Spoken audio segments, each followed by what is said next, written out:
बिस्मिल्लाहिर्रहमानिर्रहीम। आज का जो हमारा टॉपिक है वो ऑब्जेक्टिव लेंसेज है। हमने जो है वो स्टार्ट किया था इलेक्ट्रोमैग्नेटिक लेंसेज। लास्ट लेक्चर में हमने देखा था कि किस तरह जो है वो इलेक्ट्रोमैग्नेटिक लेंसेज जो है उनकी वर्किंग जो है वो होती है। तो आगे जो है हमारे पास इसकी जो है वो टाइप्स थी, जिसमें कंडेंसर लेंस था। उसके बारे में हमने जो है वो देखा, और फिर जो है वो आज हम जो है ऑब्जेक्टिव लेंसेज जो है उनके बारे में देखेंगे।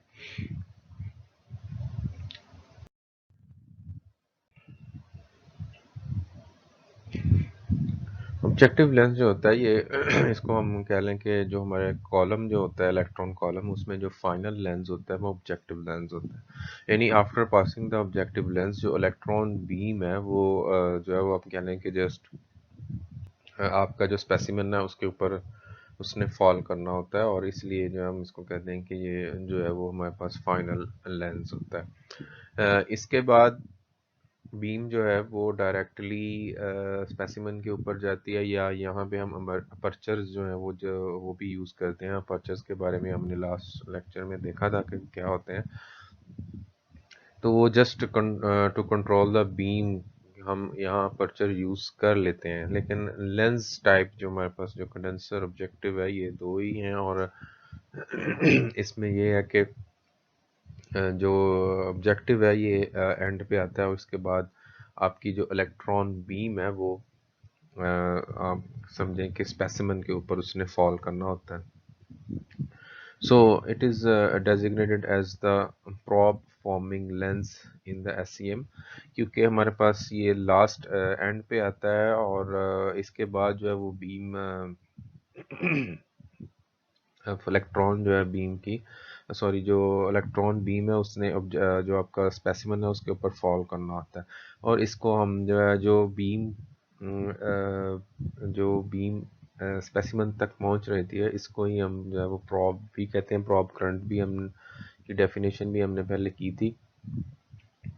तो इसको फिर हम प्रॉब फॉर्मिंग लेंस भी कह देते हैं, क्योंकि ये फाइनल बीम यानी जो एज ए प्रॉब वहाँ पे स्पेसिमेन पे फॉल करती है, उसको ये इसमें से उसने पास होना होता है, और इसके बाद आगे कोई लेंस नहीं होता। So it is controlled by adjusting the focus knob during the acing operation. जो हमारे पास है उसमें एक फोकस नॉब होती है, उसके ऊपर फोकस ये लेबल्ड होती है। उसको फोकस करने के लिए ड्यूरिंग द एससीएम जो है उस वहाँ से हम इस लेंस को एडजस्ट भी कर सकते हैं। जो हमारे पास करंट होता है in the objective lens coil, उसको भी हम जो है वो एडजस्ट कर सकते हैं to demagnify and focus the electron beam on the surface of the specimen. ये लास्ट लेक्चर में हमने देखा था कि जो करंट है उसका भी इफेक्ट होता है कि लेंसेज जो करंट जो हम करंट देते हैं लेंसेज को, उससे भी जो है हमारे पास जो डीमैग्निफिकेशन प्रोसेस है इलेक्ट्रॉन्स का, इलेक्ट्रॉन बीम का, वो वेरी करता है by varying the electric current. तो उसको भी हम जो है यहाँ पे आप कह लें कि डीमैग्निफिकेशन को भी हम कंट्रोल कर देते हैं बाय कंट्रोलिंग द करंट, जो ऑब्जेक्टिव लेंस को हम करंट दे रहे होते हैं। The lens need to be water cooled to prevent overheating due to high magnitude of current passing through it. अब लेंस जो है जैसे हमने देखा था लास्ट लेक्चर में कि एक्चुअली एक कॉइल ही होती है कॉपर वायर की, और उसको फिर हमने कवर किया होता है विद आयरन केस।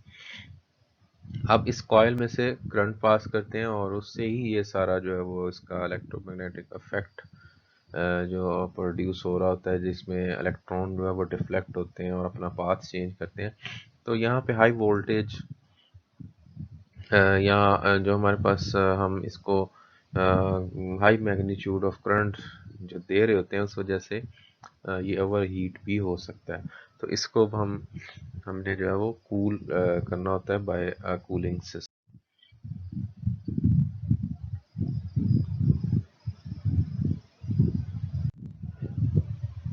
हमारे पास जो ऑब्जेक्टिव लेंसेज हैं इनकी थ्री जो टाइप्स हैं, ये टाइप्स डिपेंड करती हैं इनके डिज़ाइंस, मीनिंग के अकॉर्डिंग टू देयर डिज़ाइन, और उन उस ज़ाहिर है जो डिज़ाइन में चेंज आएगा और साथ साथ उसकी जो वर्किंग है उसमें भी चेंज आएगा, जो उसके रिजल्ट्स हैं उसमें भी चेंज आएगा।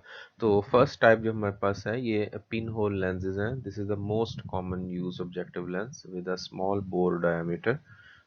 It is also referred to as the conventional or out lens objective lenses. ये इसके जो है वो डिफरेंट इसके हम कह लें कि नाम है। पिन होल लेंस जो है एक्चुअली, जैसे हमने कल देखा था कि लेंस जो है वो एक कॉइल होती है, कॉइल के सेंटर में जो है वो बोर होता है जहाँ से इलेक्ट्रॉन पास करते हैं। अब इसका जो सेंटर बोर होगा, यानी इसका जो बोर है उसका डायमीटर स्मॉल होगा। सेंटर बोर का डायमीटर स्मॉल होने की वजह से ही हम इसको जो है वो पिन होल लेंस जो है वो कहते हैं। So the specimen sits outside and at the considerable distance away from the lens. और इसमें दूसरा में ये है कि जो हम स्पेसिमन रखते हैं वो एक कंसिडरेबल डिस्टेंस मीन कि उसका डिस्टेंस जो है वो ज़्यादा होता है फ्रॉम द लेंस, यानी जो आपका स्पेसिमन है और लेंस का डिस्टेंस यहाँ पे ज़्यादा होता है पिन होल लेंसेज में। और इसको जो है वो हम लो मैग्निफिकेशंस के लिए यूज़ करते हैं पिन होल लेंसेज को, ठीक है। कन्वेंशनल इमेजिंग या आप कह लें कि रिलेटिवली लो मैग्निफिकेशन इमेजिंग जो है उसके लिए इसको यूज़ करते हैं। The lens is asymmetric with upper pole piece depicting large bore, while lower pole piece has a smaller bore size to reduce the effect of magnetic field on the specimen. अब ये जो हम इसमें कह रहे हैं कि पिन होल, ये asymmetric with upper hole mean के इसमें जो दोनों होल्स हैं लेंस की दो साइड होगी। एक अपर साइड वो है जहाँ से पीछे से इलेक्ट्रॉन बीम जो है वो आ रही है फ्रॉम इलेक्ट्रॉन सोर्स, और इसकी जो दूसरी लोअर साइड है वो जो बीम जहाँ से इलेक्ट्रॉन जो है वो आउट हो रहे हैं और स्पेसिमेन के ऊपर जा रहे हैं। ये इसकी अपर और लोअर साइड जो है वो सिमेट्रिक नहीं होती, मीन्स के जो बोर का साइज है वो एक जैसा नहीं होता ऊपर और नीचे से। आप यूं कह लें कि कोन की तरह, जैसे ऊपर से इसका साइज जो है वो थोड़ा ज़्यादा होता है और जो नीचे वाला इसका है स्मॉलर होता है। इसका जो लोअर पीस होता है या लोअर जो इसका जिसमें से इलेक्ट्रॉन बीम ने एमिट करना निकलनी होती है वो जो है वो बोर साइज स्मॉल होता है। और इससे क्या होता है कि हमारा जो स्पेसिमन है यहाँ पे क्योंकि हम जो लेंसेज हैं उनको जब हम करंट देते हैं तो वहाँ पे मैग्नेटिक फील्ड प्रोड्यूस होता है, और उसी की वजह से आपको पता है कि इलेक्ट्रॉन्स जो हैं वो डिफ्लेक्ट होते हैं, हम उनको फोकस करते हैं टू द सेंटर। अब यहाँ पे प्रोडक्शन ऑफ मैग्नेटिक फील्ड जो है वो हो रही होती है, और इसका पर्पस होता है टू डिफ्लेक्ट द इलेक्ट्रॉन या टू फोकस द इलेक्ट्रॉन। जो भी हम वो हमारा पर्पस होता है सिर्फ इलेक्ट्रॉन। लेकिन अगर ये बीम जो है आपके पास कोई सैंपल ऐसा है जो मैग्नेटिक फील्ड में अफेक्टेड हो, ज़रूरी नहीं है कि आपका स्पेसिमेन जो है उसके ऊपर मैग्नेटिक फील्ड अफेक्ट हो, लेकिन ये हो भी सकता है कि आप जब उसको जब आप एनालाइज कर रहे हैं तो मैग्नेटिक फील्ड जो प्रोड्यूस होती है लेंस की वो उसको जब अफेक्ट करे, तो इसलिए जो है वो नीचे वाला बोर जो है उसका साइज जो है वो स्मॉल रखा जाता है, ताकि जब ये नीचे से स्मॉल होगा तो उस एरिया में इलेक्ट्रिक फील्ड जो है कम प्रोड्यूस होगी as compare to the upper. तो फिर जो है ये अफेक्ट आप कह लें कि नहीं होगा उसके ऊपर, स्पेसिमेन के ऊपर उसका सॉरी मैग्नेटिक फील्ड का।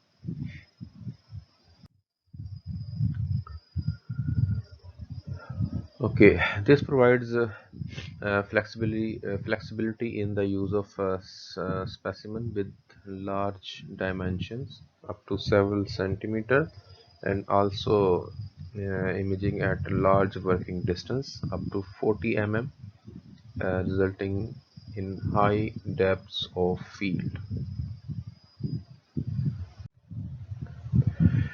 ओके, अब हमारे पास हमने इसमें देखा कि इसमें जो है हमारे पास जो पिन होल लेंसेज है इसमें डिस्टेंस जो है वो ज़्यादा होता है between the specimen and the lens.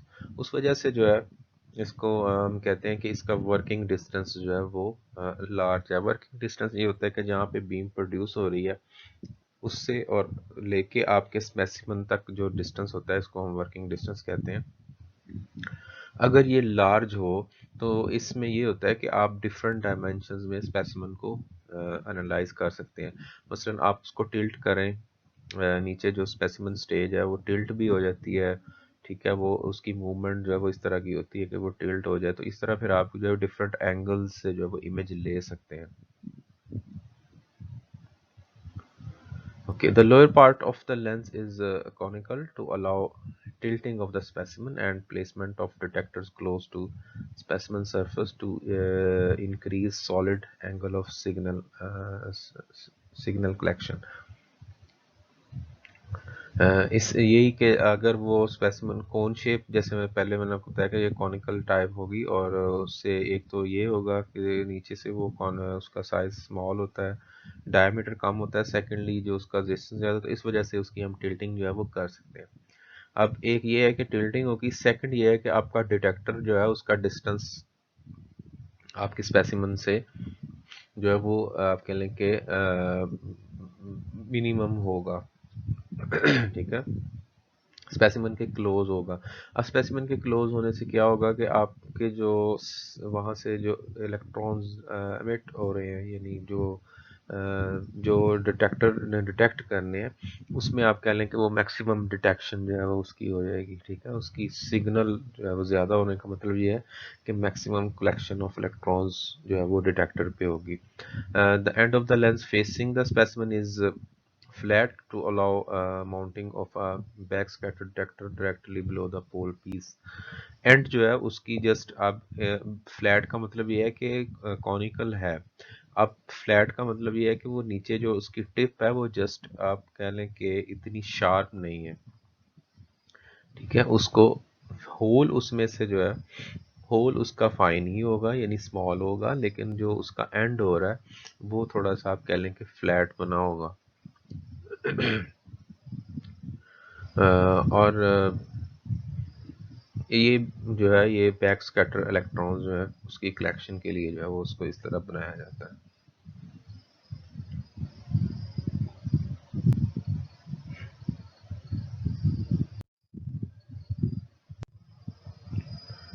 Okay जी, ये जो हमारे पास है इसका आप कह लें कि डायग्राम है इसकी पिन होल लेंस की। अब हमारे पास देखें जो जो हमारे पास जो है अभी यहाँ से जो है वो इलेक्ट्रॉन बीम आएगी, ये हमारे पास बीम लिमिटिंग अपर्चर है, इसको हम वर्चुअल अपर्चर कहते हैं, वर्चुअल ऑब्जेक्टिव अपर्चर, क्योंकि it's just above the objective lens. उसके बाद ये हमारे पास डिफ्लेक्शन स्कैनिंग कॉइल्स वगैरह हैं और ये स्टिग्मेटर इसमें लगा हुआ है, जो ये करेक्शंस के लिए होता है, जो हमारे पास डिफेक्ट्स आते हैं लेंसेज के उसके लिए ये चीज़ें जो है वो होती हैं, स्कैन कॉइल। और ये अब ये एक नीचे भी जो है वो एक क्या लें कि ये रियल ऑब्जेक्टिव अपर्चर है, ये जस्ट ब्लो या आप कह लें कि विद इन द लेंस ही ये आ रहा है। अब ये जो डिस्टेंस है यहाँ से बीम मिड, ये डिस्टेंस जो है वर्किंग डिस्टेंस इसका ये इसका लार्ज होता है, और उस वजह से जैसे ये एंगल में बनी हुई है इसको आप डिफरेंट एंगल्स में जो है वो टिल्ट कर सकते हैं। तो जब आप टिल्ट करेंगे तो साइड व्यू जैसे होता है इस तरह जो स्पेसिमन है उसकी डिफरेंट एंगल से आप इमेज जो है वो ले सकते हैं। और ये इसकी आप देख लें कि ये यानी शेप जो है वो इस तरह इसकी होगी। ये है वो पिन होल है जिसको जिसमें से बीम निकलती है, और ये जो नीचे था कि फ्लैट होता है, यानी ये देखें होल जो है ये स्मॉल है लेकिन जो सरफेस उसकी है वो फ्लैट बनी हुई है, उसमें ये होल होगा। और इसी तरह ये कोन टाइप है, यानी ये पीछे से जाकर फिर इसका जहाँ से एंटर हो रहे हैं इलेक्ट्रॉन्स, वो होल जो है बोर ज़्यादा होगा, नीचे जो है ये स्मॉल बोर होगा। अब इसको भी आप एडजस्ट कर सकते हैं फ्रीली, लेकिन मसला ये है कि यहाँ पे डिस्टेंस ज़्यादा होने की है, वर्किंग डिस्टेंस ज़्यादा होने की वजह से इसकी जो फोकल लेंथ है लेंस की वो लार्ज है। अब इससे क्या होता है, लार्ज अगर फोकल लेंथ होगी तो आपकी जो हाई रेजोल्यूशन इमेजेस हैं वो नहीं बनेंगे, ठीक है, यानी आप इससे हाई रेजोल्यूशन इमेजिंग नहीं कर सकते, क्योंकि जहाँ इसके एडवांटेज है वहाँ इसके डिसएडवांटेज ये है। तो एक ये है, दूसरा अगर इसकी फोकल लेंथ लार्ज होगी तो उससे जो लेंस अब्रेशन एक डिफेक्ट होता है, आप कह लें कि लेंसेज में होता है, वो इसमें जो है वो डिफेक्ट भी जो है वो इसमें प्रोड्यूस होते हैं। सो डिफेक्ट की वजह से फिर हम जो है वहाँ पे हाई रेजोल्यूशन इमेज जो है वो इसमें नहीं ले सकते।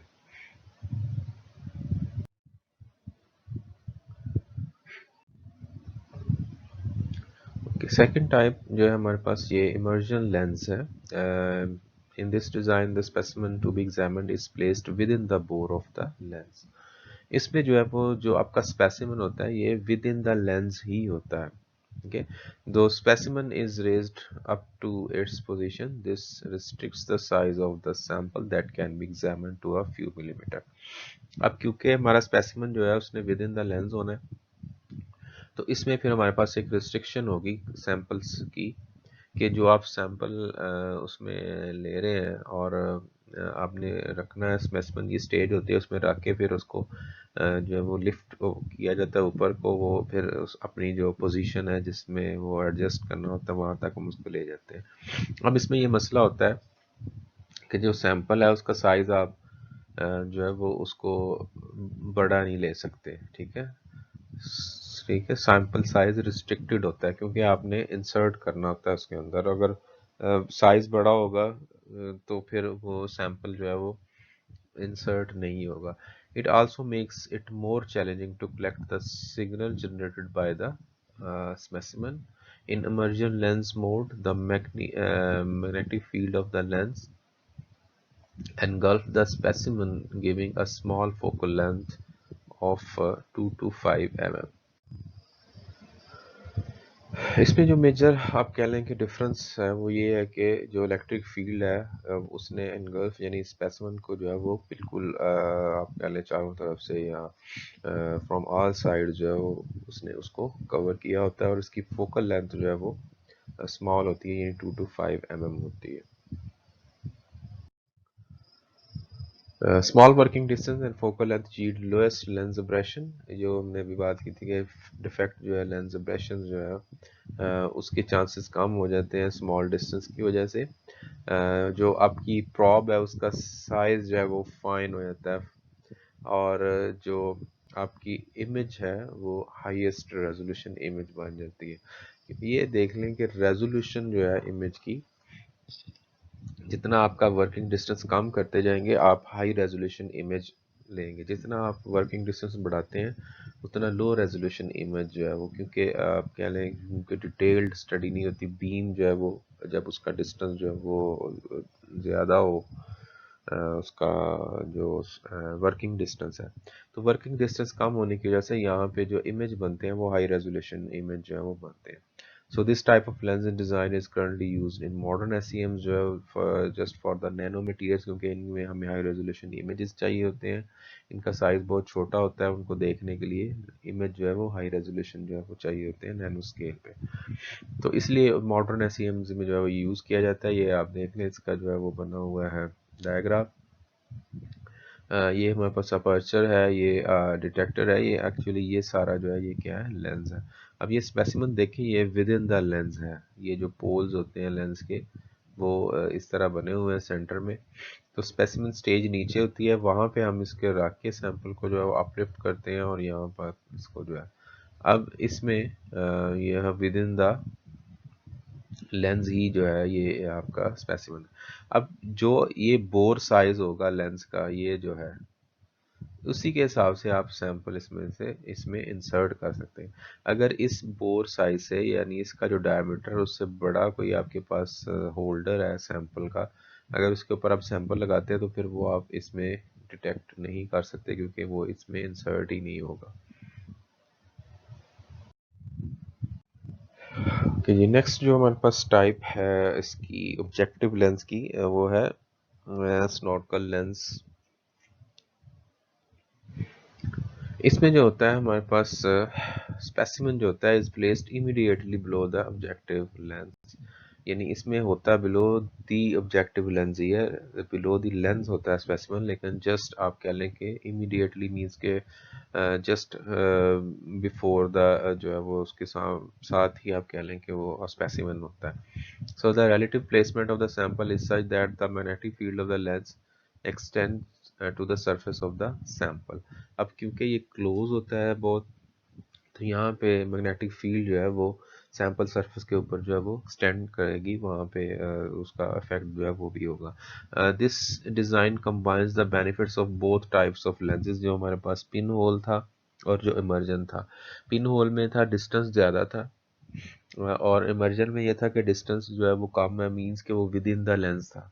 तो ये आप कह लें कि इन बिटवीन आता है हमारे पास इसमें दोनों के बेनिफिट्स आ जाएंगे। एक तो ये है कि इसमें आपका डिस्टेंस जो है वो कम है। सेकंडली ये है कि आपको वहाँ पे सैम्पल साइज़ का जैसे वहाँ पे इशू था कि आप उसको इंसर्ट नहीं कर सकते, तो इसमें ये इशू नहीं है। आपने सैम्पल साइज़ अगर आपका बड़ा भी होगा तो आपने just near to the lens जो है वो लेके जाना है। So it enables high resolution imaging while allowing for the examination of relatively large specimens। यानी आप large specimens के भी high resolution image जो है वो ले सकते हैं। high resolution image जो है वो due to less working distance यहाँ पे आएगा, और जो large specimen है वो इसलिए हम यहाँ पे कर सकते हैं क्योंकि यहाँ हमें पिन जो है वो ये प्रॉब्लम नहीं है कि जैसे मर्जर में था कि आपने सैंपल जो है वो इनसाइड द लेंस लेके जाना है। सो एन ऑब्जेक्टिव अपर्चर, अब हमारे पास जो अपर्चर्स होते हैं वो हमारे पास अब जैसे वो हमने पहले इमेज में देखा था, is inserted into the beam path. ये बी अपर्चर क्या करते हैं, ये बीम को जो है वो बीम का जो डायमीटर है उसको लिमिट करते हैं। जैसे हमने देखा था कि अपर्चर जो है वो एक स्ट्रिप ही होती है जिसमें होल्स होते हैं, और वो होल्स जो है वो एक्चुअली क्या करते हैं, आपके जो बीम का डायमीटर है उसको कंट्रोल करते हैं। सो जो बीम हमारे पास स्पेसिमेन के ऊपर तक पहुंच रही होगी, उसमें जो स्फेरिकल अब्रेशन है, जो मैग्नेटिक, आप इसमें सिंपल ये कह सकते हैं कि अपर्चर्स जो हैं वो जो हमारे मैग्नेटिक लेंसेज के जो डिफेक्ट्स हैं उनको अवॉइड करने के लिए जो है वो यूज़ किए जाते हैं। अच्छा जी, by blocking most of the electrons, beam limiting aperture also effectively controls the current that passes through down to the specimen। Definitely जब वो इलेक्ट्रॉन्स को क्लाउड कंट्रोल करेगा तो फ्लो ऑफ इलेक्ट्रॉन कंट्रोल करने के साथ साथ वो जो करंट है, बीम करंट जो है वो भी कंट्रोल होगा। ये हमारे पास स्नॉर्कल लेंस है जी, इसमें देखें ये सैंपल का और इसका जो डिस्टेंस है ये कम होगा, ठीक है, और इसमें ये अपर्चर है, बाकी ये डिटेक्टर लगे हुए हैं। तो इन तीनों के डिज़ाइन में जो है वो थोड़ा थोड़ा डिफरेंस है। पिन होल जो है उसमें वर्किंग डिस्टेंस ज़्यादा होता है, जो हमारा इमर्जन था उसमें वर्किंग डिस्टेंस तो कम होता है, सबसे कम वो वहीं पे होता है, लेकिन वहाँ पे आप लार्ज स्पेसिमेन जो है वो नहीं इंसर्ट कर सकते। इसमें जो है वो आप कह लें कि दोनों क्वालिटीज़ हैं, यहाँ डिस्टेंस भी जो है कम है और लार्ज सैंपल भी आप इसमें जो है वो एनालाइज कर सकते हैं। ओके, हमारे पास जो अपर्चर्स होते हैं उसमें जैसे हमने देखा था ये कि हमारे पास ये वर्चुअल अपर्चर है और ये एक जो है वो रियल ऑब्जेक्टिव अपर्चर है। An objective aperture also has a direct influence on the path of on the depth of field. The smaller the radius of an aperture, the greater the depth of field observed in the SEM image। Lenses के साथ साथ जो apertures हैं उनके भी ऊपर है। अगर आपका रेडियस जो है वो अपर्चर का स्मॉल है तो आपकी डेप्थ ऑफ फील्ड जो है वो हाई होगी, यानी ज़्यादा होगी SEM images के लिए. So if the aperture is located within the gap of an objective lens, it is called real aperture. यानी ये जो हमारे पास अपर्चर है विद इन द गैप, ये आप कह लें कि लेंस में जो गैप आ रहा है, ये ऊपर कॉइल होगी, ये नीचे उसके होल्स हैं. अब इसमें इस गैप में अगर इस तरह जो है वो विद इन द गैप अगर वो हो तो उसको हम रियल ऑब्जेक्टिव अपर्चर कहते हैं. If its location is between the condenser and objective lenses is termed as virtual aperture. ये हमारे पास कह लें कि ऑब्जेक्टिव लेंसेज हैं, इससे उसके इससे ऊपर जो थे वो कंडेंसर लेंसेज थे और वहाँ से इलेक्ट्रॉन हो के जो है वो इस अपर्चर में से पास होते हैं. तो ये जो aperture between these two lenses, हमारे पास जो कंडेंसर और ऑब्जेक्टिव लेंसेज के दरमियान जो अपर्चर आता है, इसको हम वर्चुअल अपर्चर जो है वो कहते हैं.